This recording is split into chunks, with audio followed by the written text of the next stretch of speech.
Good morning children, welcome to Praveen tutorial. Maths class 10 का जो Heights and distance चल रहा था उसी का एक ठो अगला क्वेश्चन केस स्टडी मैं लेके आया हूँ। बहुत अच्छा क्वेश्चन है, देखने में थोड़ा भारी भरकम लगता है लेकिन वैसा कुछ नहीं है, बहुत इजी है। थोड़ा ध्यान से देखिए क्वेश्चन क्या कह रहा है और करना कैसे है। क्वेश्चन है द एडजेसेंट फिगर, यही है, shows two kites flying together, माने एक ही साथ दो पतंग उड़ रहा है, एक तो ए पॉइंट पर है, एक तो बी पॉइंट पर। The angles of elevation of two kites points A and B, clear कर दिया है। From the hands of a man point C, माने यहाँ आदमी है, दोनों हाथ में काइट पकड़े हुए है, एक तो इधर उड़ रहा है, एक तो इधर उड़ रहा है, ठीक है। Point C are found to be 30 degree and 60 degree. यहाँ जो हाथ है उसका, उस आदमी का, उस हाथ से इसका एंगल ऑफ एलिवेशन 60 डिग्री देखता है और इसका एंगल ऑफ एलिवेशन 30 डिग्री देखता है। अब क्या कह रहा है, जो टेकिंग एडी 50 मीटर, माने एडी जो है इसको 50 मीटर ले लेना है, ठीक है, एंड बीई 60 मीटर, यह जो है सो 60 metre. Find the distance of CD, CD का डिस्टेंस फाइंड करना है।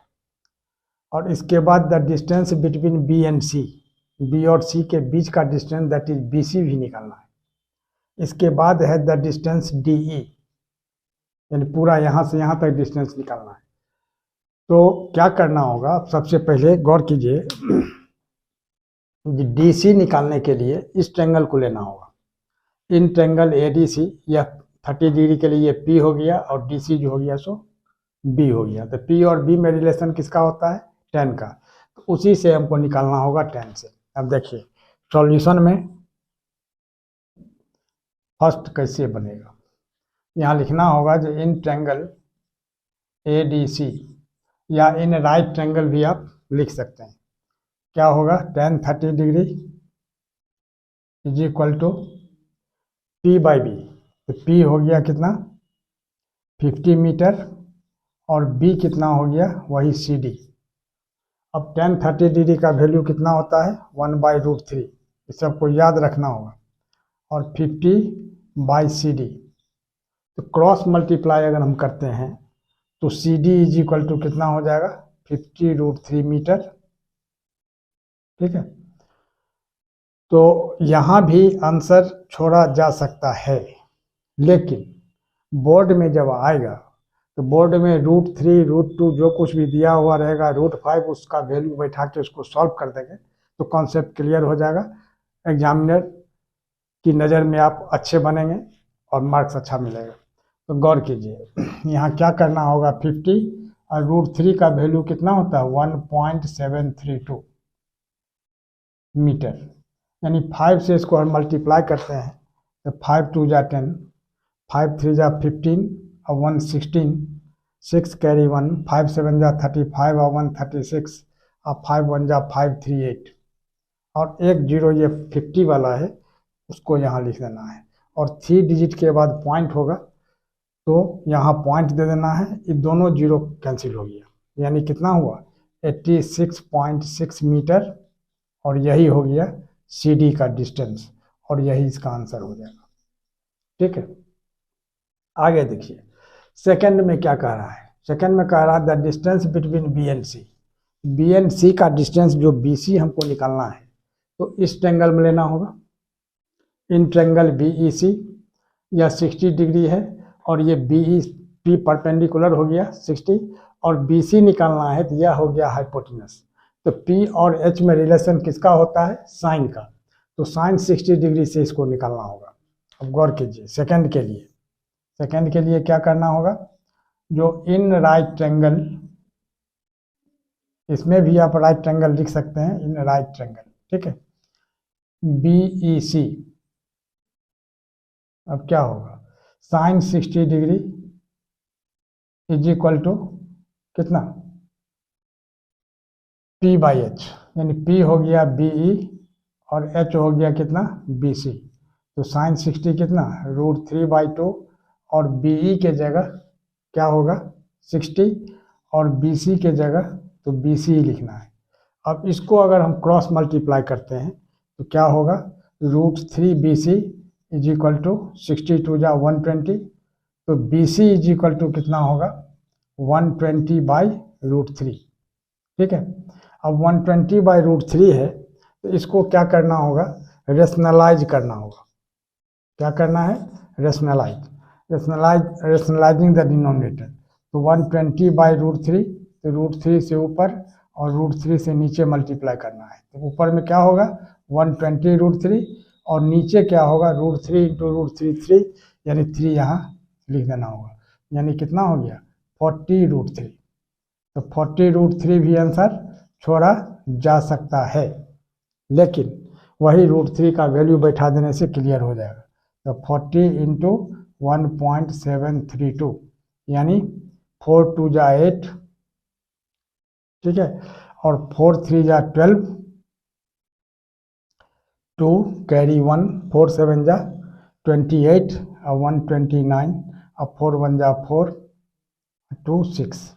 थोड़ा गौर कीजिए, यहाँ कैलकुलेशन में मिस्टेक नहीं होना चाहिए।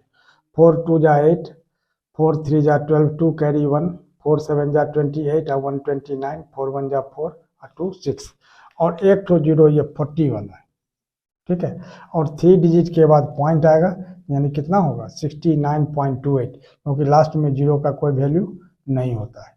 यह हो गया 69.28 मीटर। क्या चीज़, BC, जो BC निकालना था तो वही BC हो गया और यही इसका आंसर हो जाएगा। तो BC भी आपका निकल गया।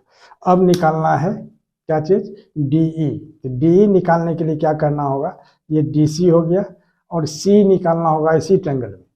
C निकाल के DC और C को ऐड कर देंगे, बस आंसर क्लियर हो जाएगा। ठीक है, अब देखिए C निकालने के लिए क्या करना होगा, तो वही लिखना होगा in triangle BEC, in right triangle BEC क्या होगा, तो ये थर्ड के लिए चल रहा है, क्वेश्चन नंबर 3 के लिए। देखिए थर्ड पार्ट के लिए तो यहाँ क्या होगा, यह 60 के लिए P हो गया, BC हो गया, H वो तो निकल चुका है। अब C निकालना है, तो P और B में रिलेशन किसका होता है, tan का। यानी क्या लिखना होगा, tan 60 degree is equal to BE/CE या AC, तो 60/CE कर देते हैं। तो tan 60 क्या होता है, √3 इज इक्वल टू कितना 60/CE। अब क्रॉस मल्टीप्लाई करेंगे तो √3CE इज इक्वल टू 60 और CE इज इक्वल टू कितना होगा 60/√3। ठीक है, अब इसको फिर रेशनलाइज करना है। अब गौर कीजिए तो CE इज इक्वल टू कितना होगा 60/√3, तो √3 से ऊपर और √3 से नीचे मल्टीप्लाई करना है, रेशनलाइजिंग द डिनोमिनेटर।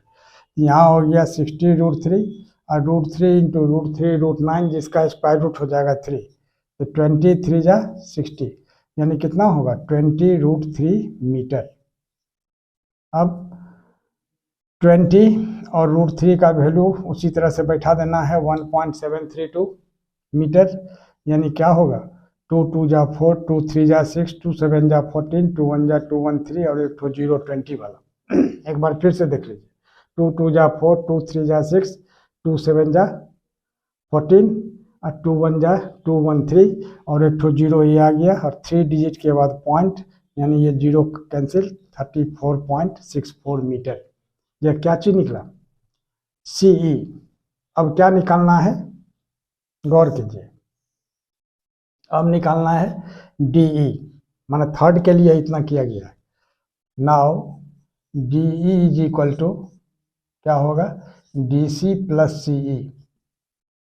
अब DC कितना निकला था 86.6, DC क्या निकला था 86.6, DC या CD, तो 86.6 अब प्लस यहाँ CE कितना निकला है 34.64, यानी इसको अगर हम ऐड करते हैं, तो आप ध्यान दीजिएगा, ऐड करने में बहुत स्टूडेंट कंफ्यूज करते हैं। ये 6 जो है इधर साइड में लिख देंगे और 6 4 10 करके निकाला जाएगा, लेकिन वैसा नहीं होता है। रफ में थोड़ा सा चेक कर लीजिए इसको। क्या ये 86.6 है और नीचे कितना है 34.64। बहुत स्टूडेंट क्या करेंगे 34.64 ऊपर लिख के 86.6 यानी 4 के सामने 6 लिख देंगे, ये 6, लेकिन वो गलत माना जाता है।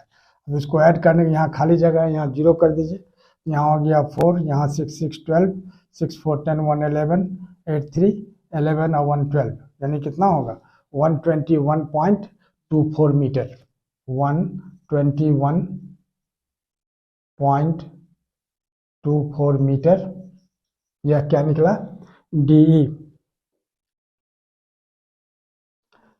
तो यह 121.24 मीटर निकल गया और यही इसका आंसर हो जाएगा। इस तरफ वर्क हो गया। अब देखिए यह केस स्टडी का क्वेश्चन है, कुछ नहीं है, बहुत इजी है, सिर्फ डरावना लगता है, स्टूडेंट को हैवॉक हो जाता है, डर हो जाता है जब केस स्टडी का कैसा होगा नहीं होगा, एकदम आराम से निकल जाएगा। अगर आप बेसिकली जानते हैं हाइट एंड डिस्टेंस क्या है, हाइट निकालना है, बेस निकालना है, पी निकालना है, एच निकालना है, बी निकालना है, अगर आप जानते हैं तो फिर कोई दिक्कत नहीं है। इस तरह से आपका ये तीनों पार्ट का आंसर एकदम एक्यूरेट आ गया। और इसी तरह का इम्पोर्टेंट क्वेश्चन का सीरीज मेरे आपके बीच चलता रहे, इसके लिए यदि आप पहली बार आए हैं तो सब्सक्राइब करें, यदि पहले से हैं बहुत खुशी की बात है, लाइक और शेयर करें। धन्यवाद।